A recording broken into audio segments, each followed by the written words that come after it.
Hey guys, it's Lizzie. Today I'm going to talk about being in a long distance relationship, my experience so far, and all of my advice. I can say I love you through a million words, so tell me, when will you be closer to me? So I was the type of person who said I would never be in a long distance relationship. That sounds horrible. And a lot of my friends, when they ask me how it's going and how I am in the relationship, they're always like, well, you just don't like physical touch that much. That's why it's so easy for you. That's why you don't have a problem with it. But no, physical touch is my love language. I need physical touch to feel wanted in a relationship. Physical touch is so meaningful for me. I've talked about Trevor a lot on my channel, but in our situation, it's kind of indefinite long distance. It's not like we have a plan anytime soon of being in the same place. Some people will do long distance temporarily, but for us, it's a very permanent thing. I'd known Trevor for a couple years before we started dating, and he was kind of the guy who I kept going back to in my mind and with my emotions. It's like I could never get over him. I always compared every other guy I went on a date on to him. Like, no one could match his intensity, and no one I felt such an innate emotional connection to. And so when it came down to it, I was at a point where I wanted to be with him no matter what. I didn't care how hard it was going to be. I didn't care that it was indefinite long distance. Just being able to be with him emotionally, intellectually, spiritually is enough. So the main thing I love about being long distance is that when you do get to see each other, it's like Christmas, and it's so fun, so much happiness, and it's so worth being apart for a month or 2 months to have the moments where you see each other at the airport and are so happy. It just makes you appreciate the person so much. And I've never had this experience before of getting to miss someone so much and then having these times of reuniting. It's just so special. And I feel like even in the future, if we become long distance, I'm still gonna have this attitude of remembering every single moment and not taking it for granted. Like the times when I visit him, I actually write down on the notes section of my phone every single day what we did that day and memories. And I have a lot of memory loss because I'm bipolar, so that's one of the main reasons I write things down, because I don't want to forget. But it's been probably less than a month total, the amount of time we've spent together in these 9 months. And so to me, every time that we're physically in the same place, it's so special. And I have on the notes section of my phone details of conversations and memories and inside jokes, poems I've written about it. Otherwise, you just eventually get used to being around the person, but I'm never gonna get used to being with him or being around him. So I don't know how many people will relate to this, but I hate relationships. I wrote a whole blog post about why I hate relationships. I'll link it up here. It's just like an emotional problem with me. I'm just a very independent person. I like doing everything by myself. But what I like about long distance is it doesn't really feel like I'm in a relationship. Like, we'll talk all the time and be really close to each other, but then when it comes to my actual life, nothing really changes about my life. I hang out with my friends all the time. I'm really close with my friends. I'm super involved in my church, work on my YouTube channel. So I think that long distance can go 2 different ways. I think for some couples, it can create a really unhealthy dynamic, lots of miscommunication, and it can ruin the relationship. But I think if your relationship is healthy and strong, it can become even healthier through being long distance, and this is why. So both of us have very busy lives, are workaholics, and because we live in different states, we get to independently have our entire lives to ourselves. So when we visit each other, of course, we meet each other's friends and we hang out with each other's friends. But I really like it that I'm not tempted to spend every night with him after he's done with his classes and I'm done with work. I like that I'm forced to hang out with my friends all the time. The whole time we've been together, I've formed new friendships with people, become so close with my roommates and people from my church and friends from college who live around here, and people I know who are in relationships and live in the same area. You're just so tempted to spend all of your time together. And because we're long distance, yes, I'll talk to him on the phone, FaceTime, but I feel like I have my own social life and I have so many really close friends. And it just happens that when you're not long distance, you're tempted to spend all your time with that person. Another thing that I really love is that we're not distracted from our work. Both of us have lives right now where we have to be working constantly. We have to be addicted to work, essentially. And when we're together, it's just distracting sometimes, where we don't always just want to sit next to each other and independently work on our projects. It's distracting. So I actually actually like that for the first part of our relationship, when infatuation is like at its highest, we're apart.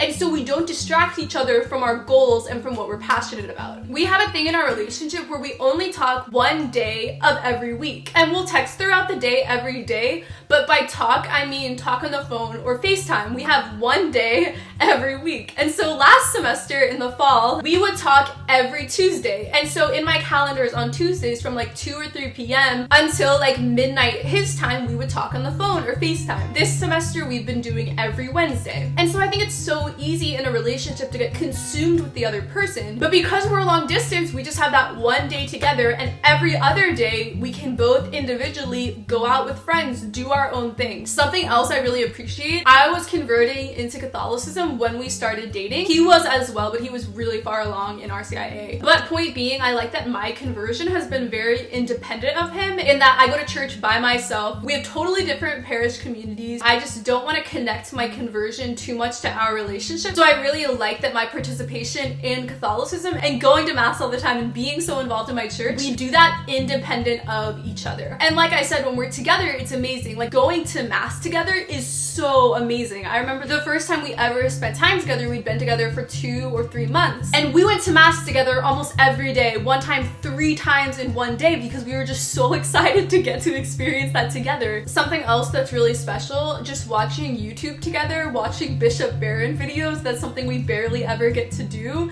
Also reading together, like sitting next to each other and reading a book together or reading the Bible together, that's something that we barely ever get to do. I mean, we read the Bible together over the phone sometimes, but in person it's just so much better and so much more special. I think the hardest part about being long distance is that so much is communicated through physical touch, and especially if I'm crying or something's going wrong, all I want is to cuddle and just be near each other, and that's how I'm comforted the most. Trevor's really, really good with emotions. Like, he has an extremely high emotional intelligence, and so he always knows the right things to say, and he knows how to be really comforting. But there are some times where I'll be crying about something and I won't even tell him or talk to him about it because I feel like there's nothing that he can do. Because when you can't be there physically together, for me, it's just like when I'm crying, I don't even want to talk about it. I just want someone to physically be there, and when that can't happen when you're long distance, that's really sad. But in general, for long distance with technology, I think it's really not as hard. When my parents were dating each other, they were long distance for about 8 months, and they could only send letters to each other. They couldn't even talk on the phone because they were in different countries. And so my dad would write my mom letters every single day. He was teaching in Guatemala doing missions work, and my mom was in America living in DC. And so for them, they were actually really, really apart. But I, for example, went to Cabo for a week with one of my best friends, and I didn't have internet or phone service while I was there. And so we were actually apart, and I couldn't talk to him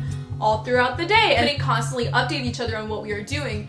And that was true long distance, and it was horrible and so sad. So living in 2018, we're really lucky when you're able to constantly text each other, send pictures, voice memos. You feel really close to the person, and it isn't as bad. It was also easier because both of us had long distance aspects to past relationships before, so it wasn't like each of us was going into this fresh and had no experience. It's also not that hard for us because he's a grad student, so he has Thanksgiving, Christmas, summer breaks from school, and then since I'm a YouTuber, I can work from wherever I want to be. So I can live anywhere and I can spend as long with him as I want to when we visit. I love LA and I miss being in LA, so I'm not gonna like move over there, but when I do visit, it's not like I have to deal with getting time off of work. I set my own schedule, so that's why this summer I can be with him the entire summer. So for some people, long distance is much harder because they're dealing with work schedules and just don't have as much flexibility as we do. So I'm not complaining at all. I love being in a long distance relationship, and I think that years from now, looking back on this time, we're gonna both really, really appreciate it and appreciate how we're able to be so grateful. I feel like even years from now, if we are in the same city, I will always appreciate him so much and never take for granted time we have together because I've had the experience of being physically away from him for so long. Something else that a lot of my friends have told me. So we've been talking about physical boundaries in our relationship, and they'll be like, Liz, how is it with you? And I'm like, oh, it's so easy to maintain our physical boundaries. We both have logic controlling our emotions. We're not not as impulsive. And then my friends will respond and say, well, because you're long distance, it's so much easier. You're not together that often. And at first that would be a bit insulting to hear from so many people because I just objectively have very strong self-control. I'm not a hedonistic person at all. I just feel very in control with physical boundaries. It's never been a problem for me. But I've started realizing that I think everyone's right. When you're dating and not able to go all the way physically, maybe it is better to be apart physically and to not have that temptation as a part of your relationship at all. And I always kind of judge people who don't even kiss in their relationship, who have like really strict physical boundaries. But since being long distance with Trevor, I've realized that there are so many more aspects to a relationship than just physical. And I've told him that I will never ever feel objectified by him. Like, it's impossible to ever feel that regardless of how much he compliments me or talks about my appearance. You know what I mean? Like, because we're apart for months at a time, I'm never gonna think that. The other thing that has always just really impressed me about him is that even though we are long distance, he's more aware of tracking my bipolar than anyone who's even living with me. Because we'll send good morning and good night texts, so he knows my sleep cycle and he'll know by how much I'm texting him and the way I'm talking to him, whether or not I'm depressed or in mania. It's just amazing how even by not being with someone, you can know so much about them. The one thing that I do recommend is not becoming overly reliant on texting for communication. If you're ever getting in some kind of fight or having a misunderstanding, it's really important to always call the other person or FaceTime to have more aspects of communication, because when you're typing something out, it's so easy for it to come across as mean or rude or disrespectful in a way that you don't even mean it to be. And maybe this can happen in all types of relationships, not just long distance, but I really recommend, if you ever are getting kind of annoyed at each other, to call or FaceTime and talk it out that way rather than texting. I think when you're just texting back and forth, it can just become really unhealthy really fast and things can become miscommunicated. The other thing that's kind of weird is that because we're long distance, we'll discover things about each other really late in the relationship. So we know each other so well on some levels, but certain things in person that will irritate one person, we didn't find out until 3, 5, 6 months of being together. Like, one thing that really annoys Trevor is he doesn't like spending a lot of time cooking, and I'm someone who I love making everything homemade, making side dishes, homemade bread, baking desserts. Like, I love spending a lot of time cooking. I love doing dishes. That's just part of my life. And so for him, it really stresses him out wasting so much time cooking. And that's something that we didn't really discover until we've been together for months. And just other little things, like things that most people in relationships would discover like a week being together, you're discovering really late because you're doing less things together. Something that we do together a lot is we'll FaceTime while we're working on different things, so it feels like we're hanging out with each other. And it took a long time being together until we had the self-control to not just talk to each other, but to like work on our own thing. But it's really fun. I'll be editing a video, he'll be writing a paper, and we'll be like on FaceTime together, because my favorite thing is to work next to people and not talk, but to be working on our individual thing. I just love connecting with people like that. So we do that long distance by FaceTiming while we're working. But we just text all throughout the day. Anytime something exciting happens, we'll text the other person. I'll send voice memos when I'm tired of texting. He'll send me screenshots of the papers he's writing. I'll send him screenshots of a book I'm reading. Some really fun theology insight. I think one thing that the long distance really hurts is my ability to stay in love. Because I'm bipolar, I go through this thing called emotional detachment a lot, where I suddenly don't want to be in the relationship, feel no emotion, don't care about the relationship, and it's totally normal. It's just something that happens in bipolar. And most people with bipolar will like break up, get back together, break up, get back together, but I stay in the relationship because I'm aware that it's only caused by my bipolar. I'm just logically completely committed to the relationship. But because we are long distance, I think sometimes it makes it more difficult for me to not go into detachment. But I haven't been in detachment towards him for the past 3 or 4 months. So we've been apart, but I've been able to emotionally stay in love with him even though we are long distance. So I think the beginning was really hard, and the beginning of a relationship will always be really hard for me just because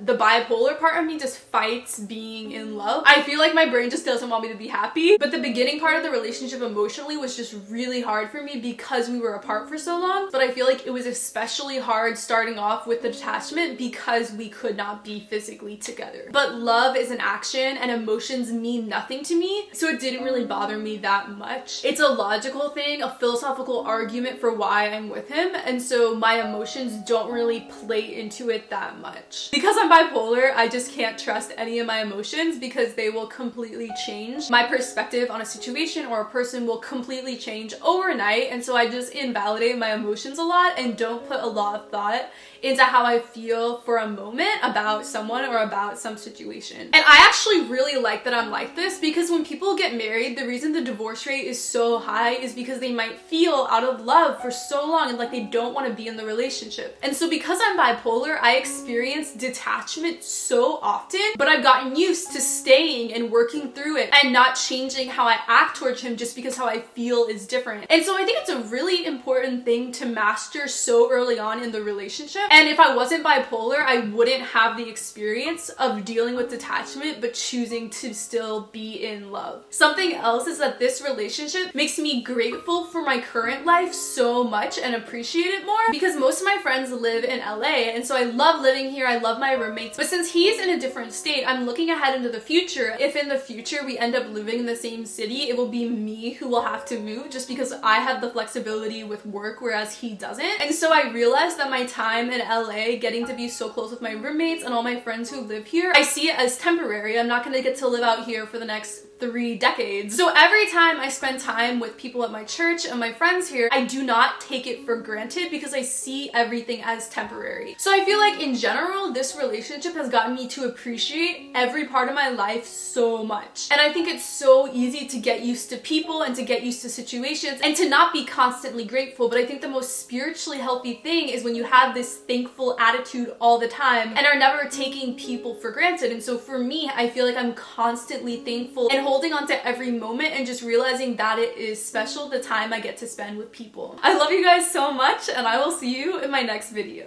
Bye! Days go by.